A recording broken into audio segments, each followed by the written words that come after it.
Hello and welcome to a different episode of Steve's Retro Loft. Today I'm obviously not in my loft, I'm in my car on my way to Cambridge, and I'm not launching an automotive spin-off channel. Should I? Of course, if I was going to do an automotive channel, I'd have to do some quality woolarding like this and talk to the camera. Now, I would have put it on a proper tripod, but I didn't bring one. Anyway, back to the normal video. Should I? Anyway, what am I doing in Cambridge? So, there's a couple of things I want to look at in Cambridge. There's the Museum of Computing History, or it might be called something else. I usually get it wrong. There's Raspberry Pi Shop, and I might go for a pint. Join us and see how it goes for this, different video. First things you come across in the museum is a Made in Cambridge cabinet, which is a small collection of devices which are obviously made in Cambridge. Along with that, there's also a prototype Spectrum, which was donated by the people that wrote the ROM for Sinclair. There's also a lot of strange computers here. The Hope Dolphin, which looks suspiciously like a BBC Micro. That's because it was made in India and license. And here we have some Braille keyboards and some other sort of funny access keyboards which I've never seen before. And it's nice that these sort of things are shown to show what they do. Onto the 1980s classroom now, and there's some machines, research machines, Nimbus I believe they were called, Archimedes, which I'd never seen before, and some strange BBC master computers which are, interesting. Our computers at school had the BBC Model Bs, but only if you were clever enough to use them. Here's a few servers we weren't allowed to touch, but they were just effectively nothing exciting. The Acorn Electron, which is one of those odd machines I've never really used or seen before. I guess it was a symptom of the time it didn't really sell well. And here we have another machine I've never really used, the VIC-20. If you didn't like the Commodore bread bin, here it is in a slightly different colour and with worse graphics. I believe from time to time they can probably change the computers out, and here we have some classic iMacs if you want to have a look. The main large exhibition space has a lot of things. I believe that might be Douglas Adams' Mac, and there's some server racks of servers I don't recognise. Obviously there's a big IBM cabinet at the end which I do recognise because most IBM cabinets look the same. We have a load of computers set up for you to use, and scrolling along now is a collection of 8-bit machines. You might be able to spot most of them. Some of them I've never seen, like that one, no idea what that was. I think it might be an MSX or something. There's a Dragon, obviously the Spectrum 64. Something. A Trash 80, a BBC, and a ZX81. Ooh, very nice. An Atari, which again is one of those things I've never used. And just scrolling past quickly was the Acorn Atom. Quite a rare machine you never really see. I believe that belongs, the ST in the cupboard belongs to a music producer, and there's some lovely consoles you can have a look at as well. And for those fans of digging in the dirt for Atari games, here's a copy of E.T.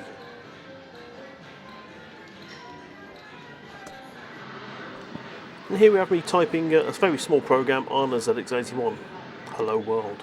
Exciting. And I said the keyboard wasn't as bad as I thought it was. It's terrible, but I've seen worse. Next is a small 16-bit section. Obviously the ST, which replaced my Spectrum interest, and then an Amiga. It would have been nice to have a little bit more of a play on that, but there you go. Also, some portable devices. There's the mini disc player and the little Sony media player I had. Never had an iPod or a Zune though. All the others, interesting little devices. And some collections of lovely mobile phones, some ancient mobile phones. Mostly Nokias and some strange other Sony Ericssons. Some handheld devices, which again I had Cassiopeia, never tried the others. Some lovely digital cameras from the age. This one's a bit of a strange one. They just threw these bits in at the end. And some internet communicating devices. And obviously Sinclair, he invented the pocket calculator, and here are some early versions of it. And in this small section we have a representation of the 70s office, complete with dodgy flickering fluorescent lights.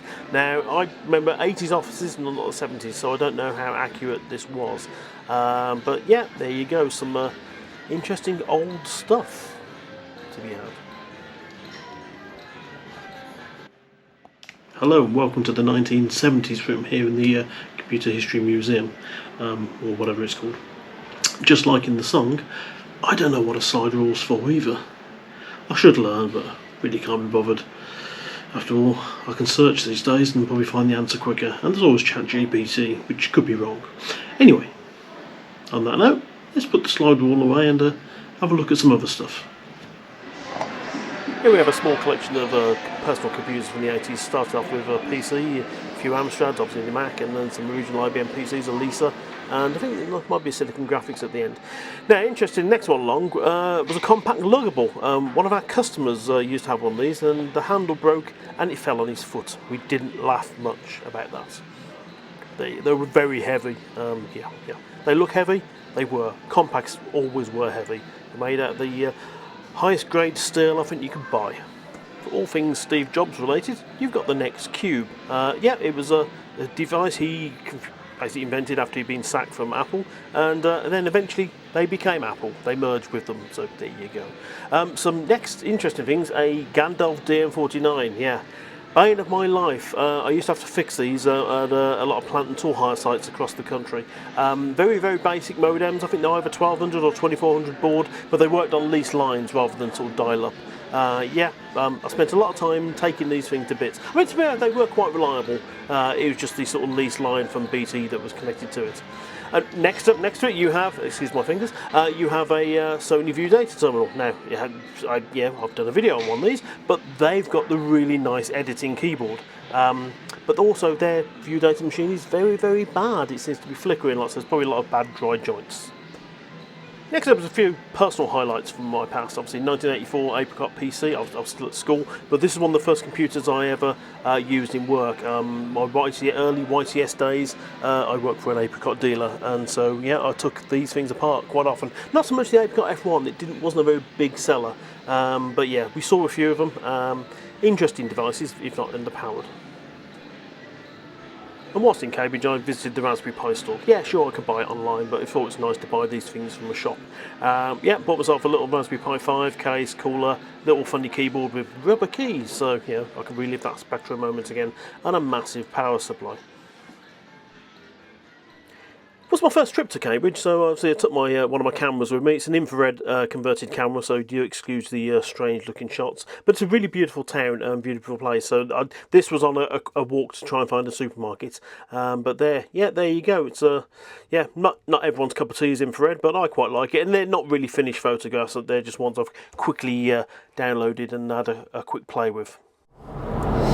So there we go, that was the end of my trip out to Cambridge. I did say I was going to go to a pub, but I changed my mind. It's getting a little bit late, and don't really fancy sitting in a pub on my own. Pub was going to be the Bar and a Beef, which is a sort of old haunt of Sir Clive Sinclair, and he may or may not have had a fight there. Depends on who you ask and what television programme you might have watched. So yeah, there we go. That was it. A nice little trip out to the Computer Museum, which is worth going to if you ever get the chance. As you can see from the video, there's a lot of stuff there, lots of different things to play with. Quite a lot actually, so it's almost worth maybe having a look at what they've got, and then just go if you want to have a look at one particular system. Have a play with it. It was quite. I thought it was reasonably busy. I mean, the guy actually on the till said it was quite quiet today. It's the end of the school holidays in Cambridge today, I guess that might be why people have having to be rushing around shops looking for school clothes. Last minute like everybody does. But yeah, I've enjoyed it. It's been a nice trip out. The Raspberry Pi store was nice. I said it's not. I thought it was a pop-up store, but it's not. It's a permanent store. Been there for about 5 years. They do open pop-up stores occasionally in different places, so there might be one popping up soon before Christmas. I'm sure if you keep the eye on the Raspberry Pi website, they'll let you know. So anyway, I'm going to leave you now because it's getting noisy and I've got a sandwich that really needs eating. So thanks for watching, and I hope to see you again soon. And if you like what I do, like, comment and subscribe, all that usual stuff, and I'll see you again soon. Okay, bye bye.